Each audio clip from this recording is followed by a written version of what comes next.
O vídeo apresenta uma reflexão sobre as formas de memória relacionadas ao cangaço, fenômeno de banditismo do Nordeste brasileiro, abordando esse tema sensível no contexto nacional.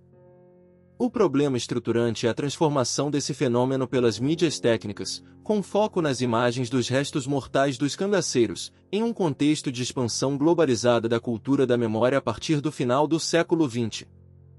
A análise suscita um debate simultâneo sobre as políticas de memória relacionadas a diferentes tipos de arquivamentos, enfatizando casos do cangaço, as singularidades dos arquivos públicos, pessoais e digitais com mais circulação na cena pública, e os lugares das fotografias entre diferentes imagens, destacando principalmente os registros das cabeças cortadas ou mumificadas dos cangaceiros. A proposta baseia-se nos estudos da memória cultural, teorias do arquivo e da cultura visual, destacando como essas áreas repensam suas epistemologias diante do universo virtual. Surge, então, a necessidade de contribuições para a agenda de estudo contemporânea do tema, para além da questão nacional, com algumas investigações em escala mais global. Um dos contatos mais prolongados com as imagens do cangaço atualmente será, talvez, no universo digital. Mesmo que sejam vistas em outros locais e meios variados, é o ambiente digital que prolonga sua observação devido à facilidade de acesso com um clique. Um exemplo disso é o aclamado filme Bacurau 2019, no qual o cangaço é central na síntese de um Brasil brutal, Bentes, 2019, seguindo uma tradição de alegoria no cinema brasileiro. É curioso observar que parte das fotografias de cangaceiros, especialmente das cabeças cortadas exibidas em um museu, é essencial para a trama que se passa no interior nordestino.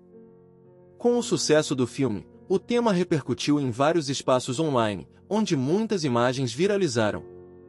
O cangaço foi um fenômeno de banditismo vivido predominantemente na zona rural do Nordeste brasileiro entre a segunda metade do século XIX e a primeira metade do século XX. Virgulino Ferreira da Silva, mais conhecido como Lampião, o rei do cangaço, nasceu no sítio de Passagem das Pedras, Serra Talhada PE, em 1897, e morreu na Gruta de Angico, Poço Redondo-se, em 1938.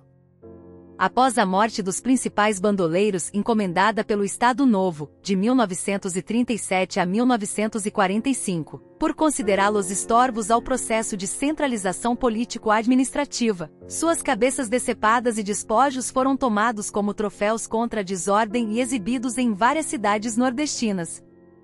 Embora o cangaço tenha terminado há décadas, sua memória sobrevive em diferentes meios e mídias, como objetos, oralidades, locais, folhetos de cordel, artesanato, periódicos, fotografias, livros, filmes e músicas, que contribuíram para a conservação, transmissão e ressignificação. Grus Panjasme, segunda milésima sexta, 2006b, Araújo Sá, 2011, Clemente, 2007, Vieira, 2010, Ramos Filho, 2016.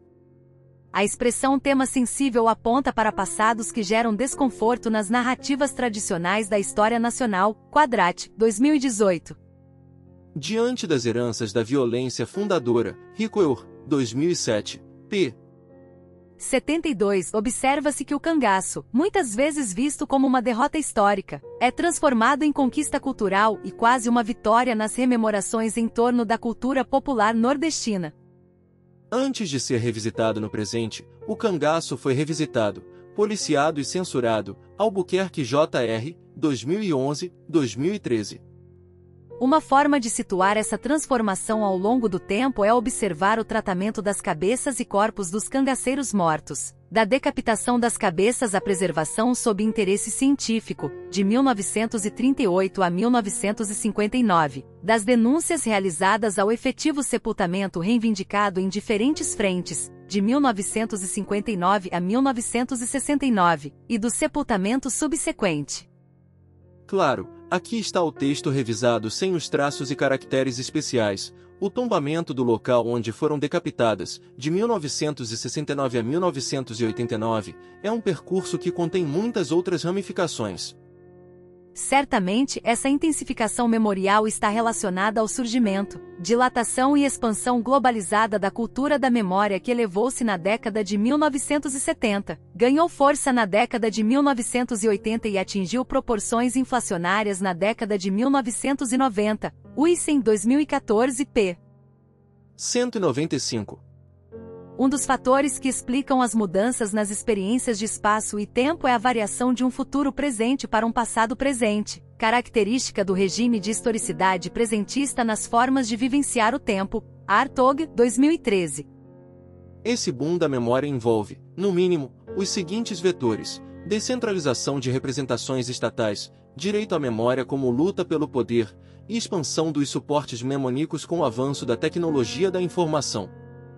Estes fatores implicam em distintas reelaborações do passado, como o dever de memória com eventos traumáticos ou o desejo de tradição em relação a episódios silenciados na esfera pública, Winter, 2006, Eyman, Arruti, 2012. Muitos foram os meios que recolocaram o cangaço, e todo o passado que suas testemunhas carregam, no centro da opinião pública.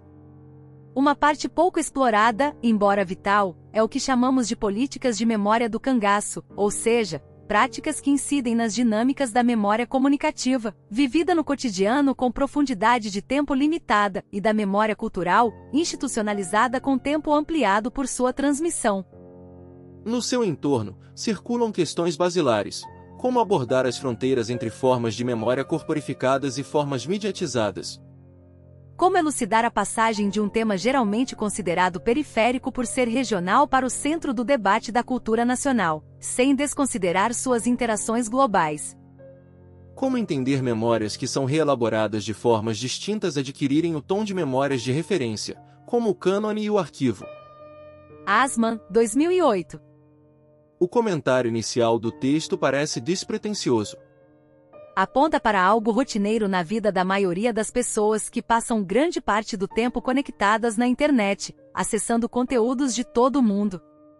Mesmo que não notem, percepções espaciais e temporais são constantemente remodeladas, devido ao efeito de encurtamento das distâncias e sensação de aceleração das informações.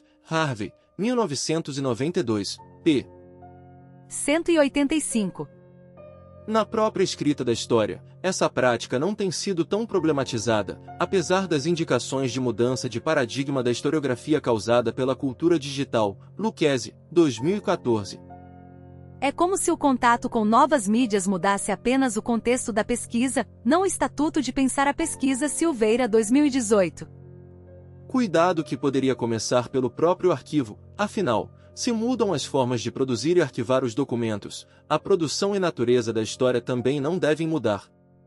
Uma pergunta crucial para repensar igualmente tópicos consagrados da história enquanto disciplina científica, como a lógica do Estado-nação e o paradigma de ocidentalização eurocêntrico. Não por acaso, Sebastian Conrad, 2016, p. 3, sugere com ironia que a história em sua maior parte se tornou uma história mundial.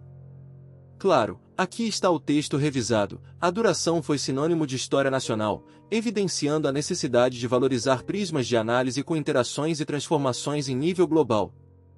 A intenção de investigar reconfigurações de imagens nesse cenário nos leva a perceber como áreas centrais para o estudo lidam com tais questões. Para abrir o diálogo, algumas notas são pertinentes. Nos estudos da memória, é cada vez mais sinalizado que o salto entre a memória individual e viva para a memória cultural e artificial é uma construção impactada diretamente pela transformação técnica das mídias. Asman, 2011, p. 19. Referente aos debates sobre arquivo, crucial em qualquer pesquisa, enfatiza-se como a história da avaliação de arquivo é uma história da escrita da história avant la lettre, mesmo que ultimamente seja uma dimensão em parte esquecida da história da historiografia. Wimmer, 2015, p. 165. Nessa sintonia, provém das discussões na cultura visual o aprendizado da arqueologia da mídia de que não se trata apenas de localizar a mídia dentro da narrativa de uma memória histórica, mas de analisar a historicidade da memória operacional inserida nas técnicas da própria mídia. Blom, 2017. Diante das muitas formas de memória do cangaço, O problema estruturante desta reflexão consiste em indagar suas transformações pelas mídias técnicas, o que incide na abordagem do objeto em trânsito entre 3 graus, o evento, a memória e o arquivo.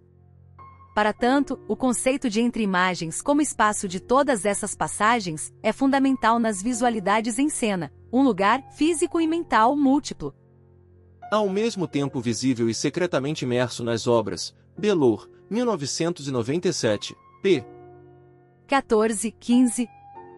Particularmente, a fotografia, como meio de agenciamento de memória pública em disputas de poder, Mauad, 2013, não interessa somente como imagem isolada, mas também pelo conjunto de práticas que a produz, percebe, consome e ou recepciona. Sciavinato, Zerves, 2018, p.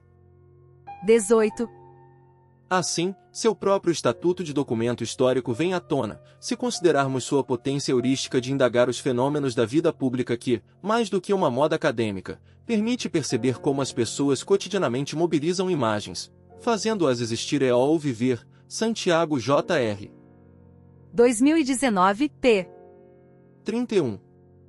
Seguindo esse propósito, fazemos um debate simultâneo no texto sobre os seguintes aspectos: formas de memória em contextos de diferentes arquivamentos, pontuando casos ligados ao cangaço, singularidades dos arquivos públicos pessoais e digitais, ressaltando aqueles com maior circulação na cena pública do tema, e observações dos lugares das fotografias entre imagens diversas, com atenção aos registros dos restos mortais dos cangaceiros, sobretudo das suas cabeças cortadas ou mumificadas.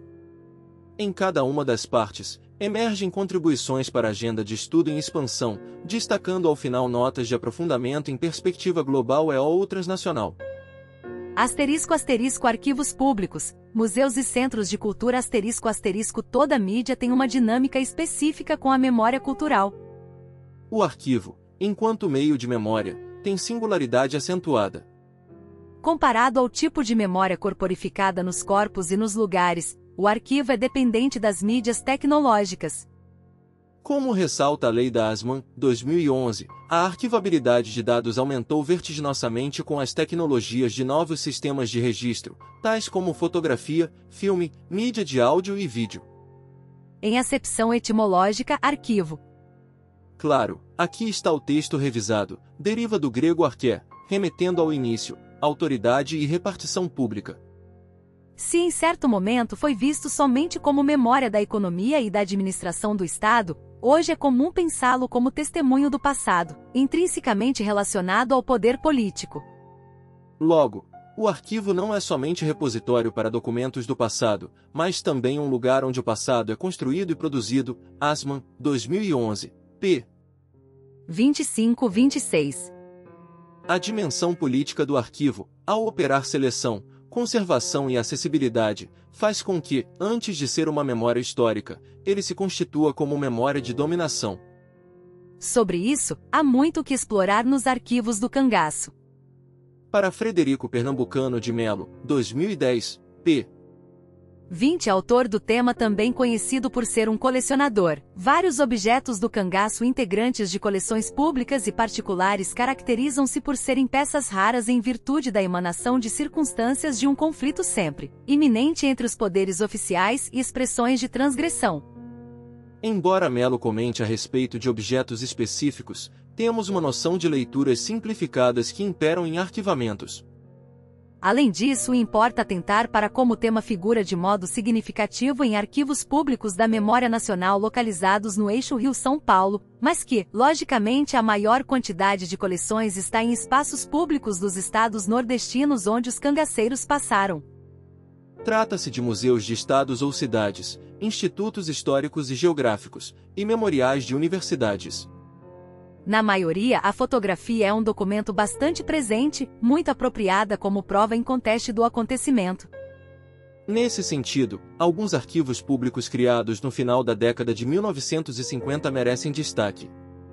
Por um lado, o Museu Antropológico e Etnográfico Estácio de Lima, inaugurado em 1958 em Salvador, com o intuito de continuar os estudos do médico Nina Rodrigues, o qual, no início do século XX, criou o Museu Nina Rodrigues na Faculdade de Medicina da Bahia para abrigar uma coleção de objetos ligados à antropologia criminal, Pato, 2015.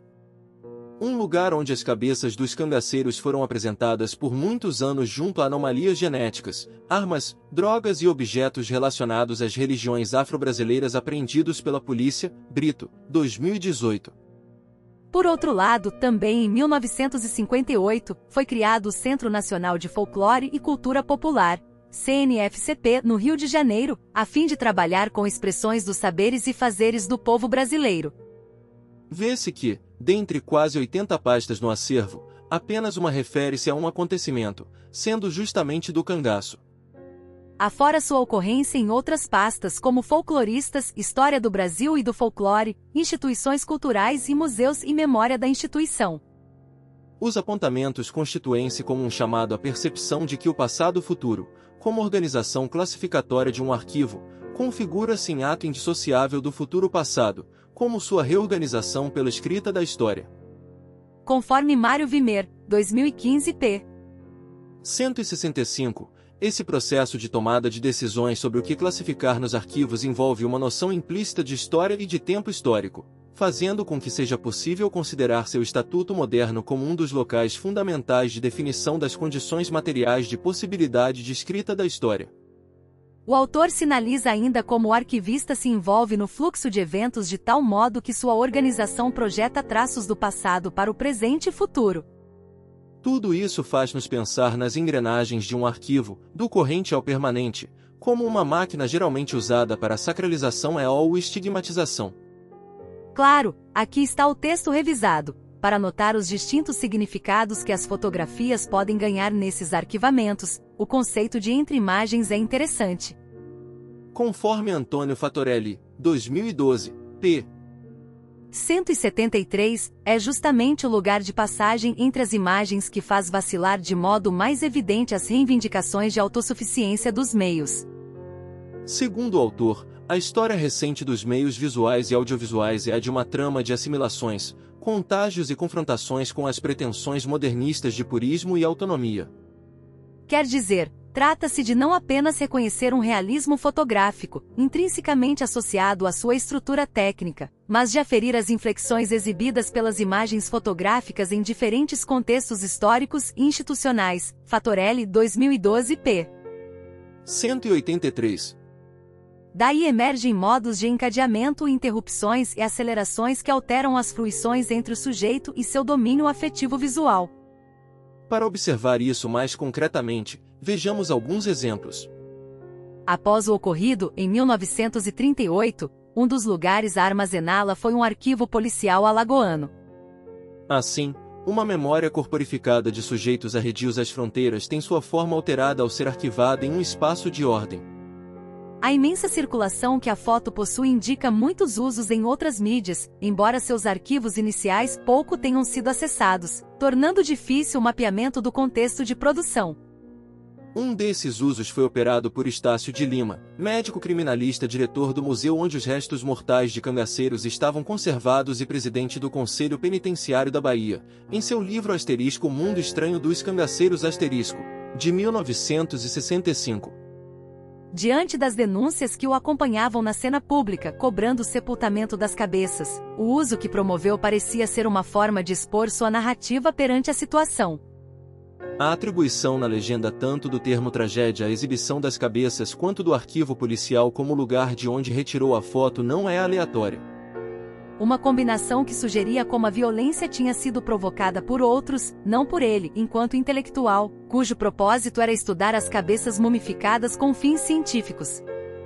Ademais, seu livro tem maior presença em bibliotecas de especialistas, pesquisadores e colecionadores do cangaço por ser visto como raridade, não alcançando, portanto, circulação genérica. Dito isso, passemos a outro contexto de arquivamento, notando algumas variações. A fotografia das cabeças é usada em reportagem do Diário Pernambucano, do ano de 1966, com a manchete Combate da Grota de Angicos marcou o fim da Era do Cangaço, assinada pelo jornalista Severino Barbosa. Se saber de onde a foto foi retirada é difícil, o mesmo não se pode dizer da sua intenção de uso. Na legenda, a crítica à horripilante exposição dos troféus macabros da chacina que contradiz morais da civilização é explícita. Este é um registro que se encontra no acervo do citado CNFCP, no Rio de Janeiro, que em algum momento, julgou importante para a conservação.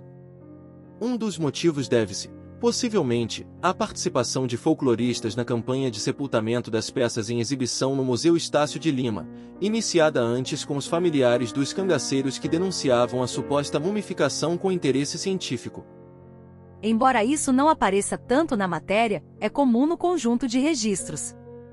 A escolha de transpor o recorte de jornal para o seu universo digital há não muito tempo ampliou o acesso a tal narrativa. Todavia, observa-se como a foto em si chama mais atenção do que qualquer olhar para os processos de circulação ampliada facultada por arquivamentos que fazem o tema ter significativa recorrência nesse acervo. As formas de memória que se fazem entre as imagens em diferentes contextos de arquivamento explicitam como o arquivo adquire destaque como memória potencial ou pré-condição material para memórias culturais futuras. Assmann, 2011, p. 369. As camadas de significação se entrecruzam de maneira que a percepção em torno claro, aqui está o texto revisado, disso fica naturalizada.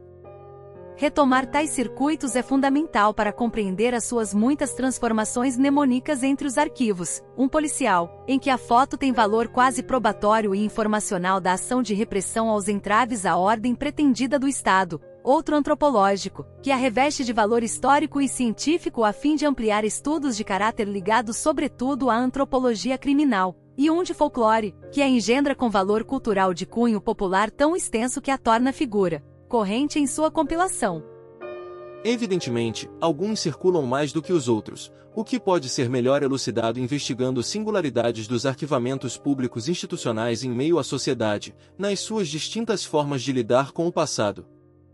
*** Arquivos pessoais, intelectuais e memorialistas *** Os arquivos têm perfis, funções e alcances múltiplos. Em comum entre todos, tem-se a sua arquivabilidade, que está diretamente ligada às técnicas das distintas mídias. Uma leitura importante pode ser observada nas variações de seus usos, para além do âmbito institucional, que incidem nas transformações da memória.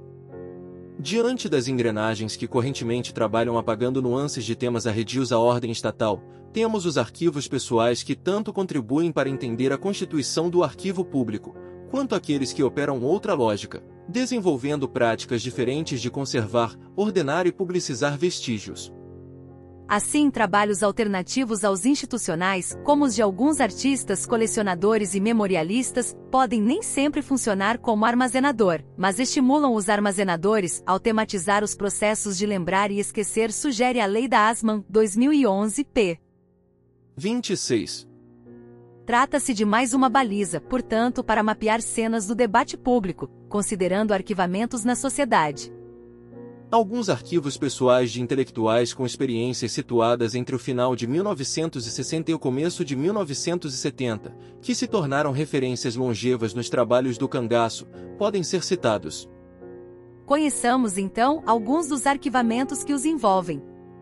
O caso do médico criminalista Estácio de Lima, que dá nome ao Museu Antropológico onde atuou, em Salvador, BA, faz pensar na tênue linha entre o público e o privado. Não muito diferente acontece com o folclorista Câmara Cascudo, em Natal RN, até com maior proporção, pois há tanto um museu antropológico vinculado à Universidade Federal do Rio Grande do Norte com seu nome, quanto a sua casa virou um museu posteriormente tombado pelo Estado. Maior alcance talvez seja apenas o que circunda o cineasta baiano Glauber Rocha, cujo acervo pessoal obteve declaração nacional de interesse público e social, o que criou rumores sobre sua possível indicação como patrimônio da humanidade. Dada sua relevância internacional, Pereira Filho, 2018. Caminho distinto teve a acadêmica paulista Cristina Machado, muito conhecida no período, mas que por ocasião de seu falecimento precoce, não teve tanto eco em qualquer acervo. Quando se pretende recorrer a dados da autora, usam-se os lugares destinados à guarda de registros acadêmicos onde estava vinculada como pesquisadora, na Universidade de São Paulo. O fato de conhecermos mais uns do que outros tem relação direta com as difusões de acervos. Em tais arquivos também há uma presença muito marcante da fotografia, como objeto de estudo, de trabalho e de colecionismo. Um caso singular é o do memorialista paulista Antônio Amauri. Conhecido inicialmente do grande público como acertador do programa 8 ou 800, da Rede Globo. Claro, aqui está o texto revisado. De televisão, dizia em meados da década de 1970, realizar, há mais de 20 anos, o ato de tomar depoimentos, ao vivo, dos sobreviventes da tragédia que assolou o Nordeste, anotando-os, gravando-os, compilando-os, Amauri, 1975. Seus trabalhos indicam a compilação de uma série variada de registros, livros, documentos oficiais, jornais, fotografias e entrevistas, que impulsionou muitos outros. Uma situação significativa foi quando o memorialista influenciou a entrada do tema em circuitos mais ampliados, ao apresentar seu material oriundo de transcrições das gravações de ex-cangaceiros para o núcleo de produção da Blimp Filmes, que era responsável por reportagens especiais do programa Globo Repórter, vinculado à Rede Globo. De algum modo, isso foi responsável, direta e indiretamente, pelos documentários de caráter histórico exibidos nos anos de emergência da televisão aberta brasileira a respeito do assunto, como O Último Dia de Lampião, de 1975, Caetano, 2005, p. 47. Nos dias atuais, trata-se de um sujeito não tão conhecido publicamente, mas com memória presente em espaços de valorização do tema criados por vários grupos memorialistas do cangaço. Que as formas de arquivamento são fundamentais no trabalho do historiador é inegável, mesmo que reflitamos pouco sobre isso. Assim, convém pensar de modo mais atento na singularidade dos arquivos pessoais, uma pauta em ampliação recente na própria teoria arquivística. Conforme aponta Catherine Hobbes, 2018, o caráter dos arquivos pessoais, por conter documentos sobre vidas particulares e a personalidade humana, explicita tipos de intimidade inexistentes no sistema formalizado, coletivo e corporativo de arquivamento. Logo, o método de avaliação arquivista difere daquele usado com documentos administrativos ou governamentais. Esse tipo de arquivo traz, evidentemente, indícios instigantes para a investigação. Segundo Hobbes, 2018, p. 264, o indivíduo produz documentos para satisfazer seus interesses, seus gostos ou sua personalidade, e não porque alguma lei, estatuto, regulamento ou política empresarial o obriga. Em função disso, uma das questões é captar essa dita personalidade, pois uma coisa é dizer que um indivíduo é importante por suas realizações e homenagens que lhe foram prestadas, outra é refletir sobre o que o levou a fazer as escolhas que fez. Trata-se de oportunidade para aprofundar o estudo dos lugares onde os dados estatais são escassos ou ausentes, a partir de coleções não mapeadas e não sistematizadas de materiais mantidos por indivíduos de diferentes classes, que permitam reconstruir histórias considerando todo o potencial analítico dos arquivos informais para a pesquisa, sobretudo em uma perspectiva de política comparada, Auerbach, 2018 p. 343. Difícil não associar essas notas com o que se vê no filme Bacurau. O arquivo do Museu da Cidade Interiorana, marcada por ser desassistida pelo poder público, contendo objetos, jornais, fotografias e demais registros de sua história, decorre da organização de acervos pessoais dos moradores. Fator que indica os anseios dos novos sujeitos históricos que entraram em cena e forjaram a necessidade de se repensar os silêncios e os ocultamentos, bem como que deve ser protegido, valorizado e repertoriado. Nogueira 2014 p. 52. Assim, indagar, o que do culto pelo patrimônio que acionam fica por ele oculto na atenção que se faz constante nas políticas da memória. É um modo de perceber os muitos usos e abusos do passado. Ramos Filho, 2018. O lugar que a fotografia pode ocupar em meio a outras mídias nos contextos de arquivamento é igualmente instigante. Das muitas passagens que as atravessam, cabe sinalizar a intersecção entre as imagens fixas e as imagens em movimento. Como indica Antônio Fatorelli, 2012, diversos artistas criam trabalhos mobilizando diferentes dispositivos com o intuito de conferir dinamismo às imagens fixas, promovendo aceleração ou retardo da imagem, de modo a questionar a concepção convencional da fotografia e do fotograma. Para o autor, no interior dessas disposições modulares, muitas vezes a imagem fotográfica produz movimentos, tremores e deslocamentos irredutíveis às noções habitualmente associadas ao instantâneo. Fatorelli, 2012 p. 177. Em sentido parecido, a imagem em movimento do vídeo e do cinema pode comportar, por sua vez, paradas, suspensões e até congelamentos. Segundo Fatorelli, 2012, são esses estados transitórios que possibilitam perceber tensões historicamente inseridas nas imagens entre uma força narrativa, que se desdobra no tempo, e uma força interna, que aponta para sua singularidade como ocorrência pontual. Algumas situações explicitadas na sequência podem tornar as considerações mais concretas.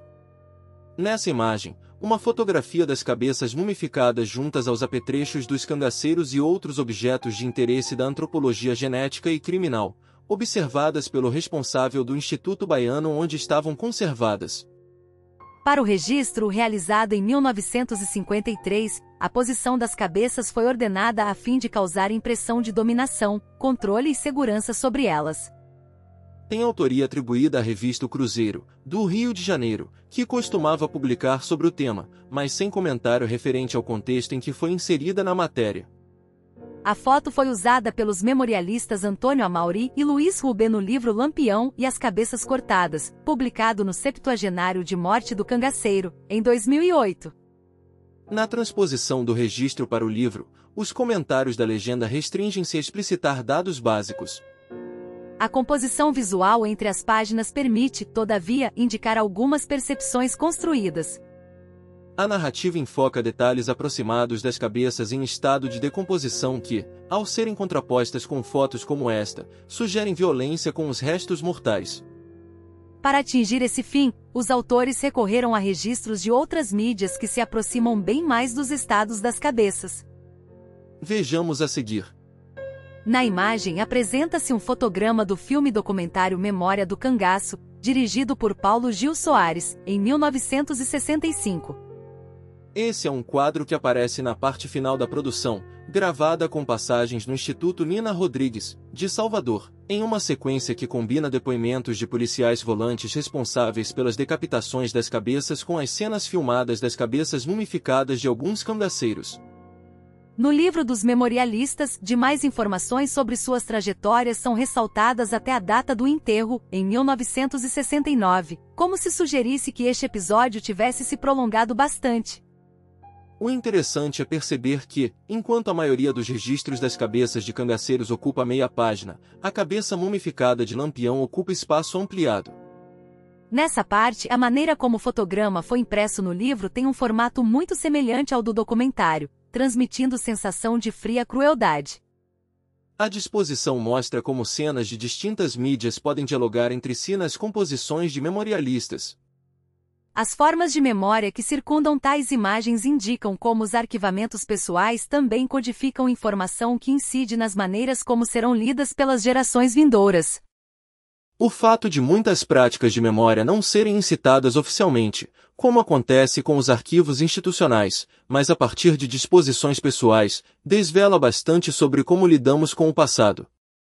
Nesses trabalhos, distintas mídias podem se entrecruzar, como as revistas, documentários e livros, fazendo com que as fotografias se misturem de modo variado em contextos de significação de arquivamentos. Uma prática que, quando acionada por memorialistas, não pode ser vista só como fruto de suposto saudosismo ou retórica testemunhal para legitimar-se diante de outros saberes. Ao ser investigada, indica múltiplas variações de valores culturais em cena, como simbólicos e estéticos. Diferentes modos de analisar o debate na cena pública, notando a constituição de arquivos informais que permitam contar outras histórias. Arquivos digitais, redes sociais e blogs. Um dos desafios da era digital é descobrir novas formas para o armazenamento da informação em contextos nos quais o próprio arquivo tradicional adquire tom de obsolescência.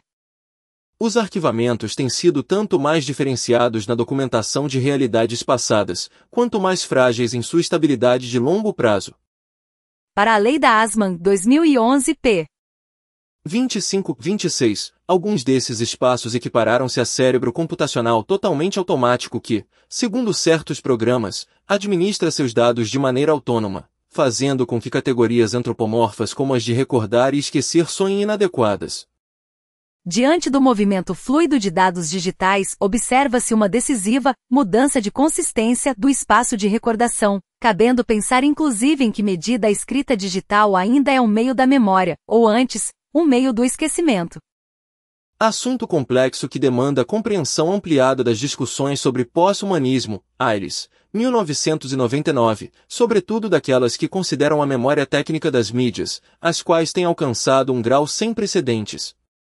Tratando-se do cangaço, não há nomeadamente nenhum tipo de arquivo digital, mas é possível comentar a respeito das suas formas de arquivamento, pois, dentre outros meios, as redes sociais na internet acabaram cumprindo esse papel de forma direta ou indireta na cena pública. Ramos Filho, 2016. A criação de páginas virtuais por memorialistas desde o fim da década de 1990, com expansão a partir da metade dos anos 2000, é recorrente. Alguns exemplos são a comunidade Lampião, o Grande Rei do Cangaço 2004 da rede Orkut, o blog Lampião Aceso 2008 e os grupos e páginas Lampião, Cangaço e Nordeste 2013, o Cangaço 2013 e o Cangaço na Literatura 2016 da rede Facebook. Nesse meio, as fotografias variam em usos, sobretudo em relação às edições técnicas que recebem, mas o que chama atenção é a diferenciação pouco considerada entre a foto da foto, ou até a foto da foto digitalizada, como se as relações sociais que as conformam também não variem. As maneiras pelas quais as novas mídias arquivam através de determinada memória técnica são intrigantes. Mesmo quando não há uma programação voltada para arquivar com longa durabilidade, o formato das redes possibilita um armazenamento que guarda as interações sociais nas suas plataformas. São nessas frestas que os registros podem ser minimamente salvos. Diferente das comunidades do Orkut ou dos grupos e páginas do Facebook, os blogs possuem uma faceta do tipo índice, cujo fim é mais semelhante ao armazenamento como estamos habituados. O caso do blog Lampião Aceso, do jornalista sergipano Kiko Monteiro, é interessante de aprofundar, por ser talvez mais estável de arquivamento, considerando o fim de outras redes como a do citado Orkut. Ressalta-se que toda notícia é acompanhada de um ou mais marcadores, um tipo de palavra-chave, o que faz com que o próprio blog crie automaticamente abas de conteúdo que formam um índice. No blog, o índice chama-se É do Gogol Mocotó, tendo uma listagem ordenada por cronologia, eventos consagrados do cangaço e personalidades, sejam os personagens da época, autores clássicos ou memorialistas que colaboram com a página. Essas características parecem suficientes para refletirmos sobre como a memória digital carrega muitos paradoxos. Paraná Blom, 2017, p. 12. Um que envolve seus arquivamentos é produzir uma efêmera sensação que promete durar para sempre, mesmo enquanto marcha em direção à obsolescência ou estase. Partindo disso, a autora questiona se o arquivo tradicional tem como premissa a seleção de alguns objetos originais, exemplares e documentos, cada um atestando um tempo e espaço, como pode um mundo de mobilidades em rede, com transmissões, atualizações, negociações, associações e especulações, ser arquivado. Blom, 2017, p. 13. Decidir onde a conectividade começa e onde termina é um outro dilema. Daí derivam questões mais profundas, uma vez que os quadros sociais da memória também incluem o tempo da mídia, na medida em que as tecnologias balizam experiências temporais. Embora tal aspecto não seja muito abordado, o certo é que emerge não apenas uma nova relação com a temporalidade, mas uma nova noção de tempo que pode produzir diferentes significados de social ou coletivo. Blom, 2017, p. 17. Assim, as nuances entre a biopolítica e a biopolítica da memória, Nicodemo, Cardoso, 2019, fazem mais sentido, por não envolver só o controle do corpo, mas da memória, levando-nos a repensar os controles políticos contemporâneos que têm passado despercebidos. Nesse regime generalizado das imagens midiáticas ou virtuais, em que o estatuto da imagem é redefinido, pode-se perguntar também onde sua presença começa e acaba. Com tantas mudanças técnicas, Antônio Fatorelli, 2012, p. 189, sinaliza que o importante é perceber como as mudanças perceptivas decorrentes das transformações técnicas estão reencenando os modelos realistas e, simultaneamente ampliando o poder produtivo do corpo no processo de aquisição perceptiva. Fatorelli, 2012, p. 189. A arqueologia da mídia se concentra justamente na multiplicidade de constelações espaço-temporais que são encontradas nesses meios técnicos que não se reduzem a conjuntos de sistemas operacionais padronizados. Blom, 2017, p. 19. Um exemplo concreto seria tentar analisar, a saber, a circulação social das coleções patrimoniais fotográficas no universo digital, pois a digitalização modifica essencialmente a relação da sociedade com o patrimônio, uma vez que o substituto não é mais concebido como um suporte de registro, mas como um suporte de mediação. Tarde, 2015, p. 143. Assim geram-se códigos que rompem uma lógica moderna, como em torno da autenticidade, por instaurarem novas sociabilidades. Vejamos a seguir alguns desses casos de imagens em tempos de virtualidade expandida. Na imagem, a fotografia das cabeças cortadas colorizadas, em 2019, na rede social Facebook. Publicada no perfil do seu editor, Rubens Antônio, a foto tem alta resolução, se comparada a outras que circulam com frequência, o que indica o cuidado na seleção para usá-la com fins de retificação e colorização. Antônio dispensa poucos comentários, resumindo-se a dizer que é um trabalho de longa data, sem fazer qualquer referência ao tema, como se a foto falasse por si mesma de tão viva que se tornou.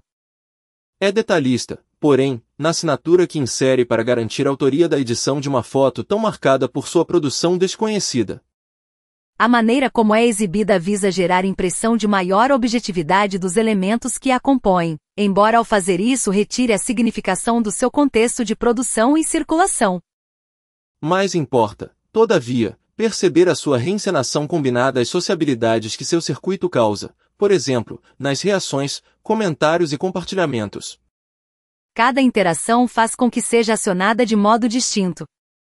Uma busca na internet por essa imagem específica, entretanto, dificilmente garante algum êxito, a não ser que fique armazenada em alguma outra mídia, pois simplesmente a procura pela foto colorizada pode levar a várias outras, geralmente com qualidade reduzida.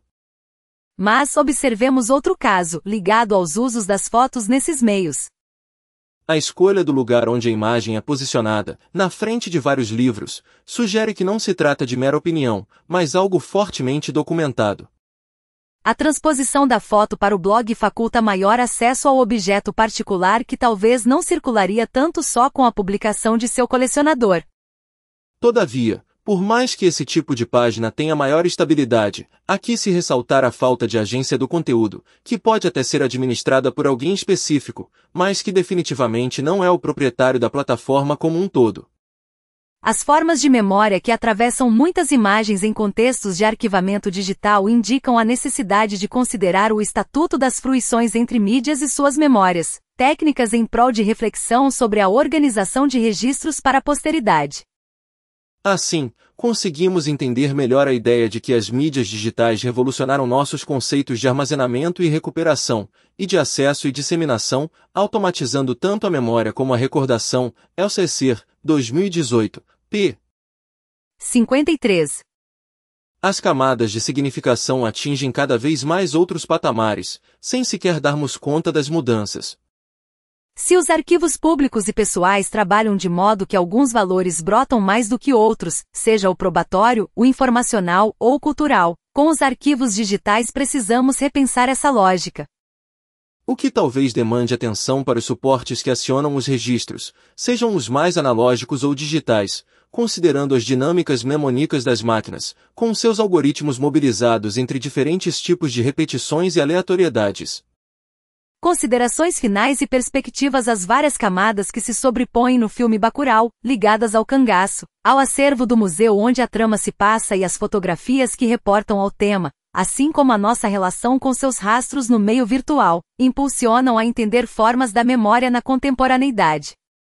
Apesar da consistente crítica a Bacurau, será mesmo resistência. Albuquerque Jr. 2019, lançado em função dos seus ditos estereótipos nacionais, observamos entradas, conexões e fruições globais na película, como sugere o recurso dos habitantes aos mapas mundi físicos e virtuais para localizar a pequena cidade do sertão nordestino. No seu todo, a crítica expõe a necessidade de sistematizar desafios e possibilidades sobre outros modos de pensar, organizar e narrar certos temas nordestinos, O que pode ser feito percebendo também a renovação de seus objetos, sons, imagens, narrativas e valores em escola global. UMATI 2019, p. 15. De tudo que foi exposto, nota-se em suma, como o cangaço é figura presente em mídias que se entrecruzam em arquivamentos públicos, pessoais e digitais, com expansão em contextos de globalização da cultura da memória a partir do terço final do século XX.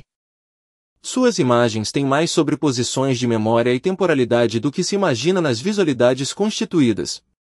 Nesse plano, as fotografias dos restos mortais dos cangaceiros, sobretudo das suas cabeças cortadas, configuram-se como metonímia em potencial do assunto, não só pelo que tem de suposto meramente ilustrativo, mas por seu rebatimento em várias tramas narrativas como partes constitutivas de nossa percepção.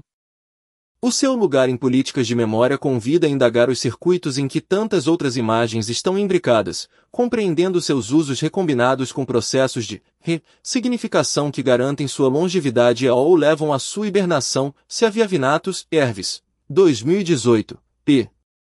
16.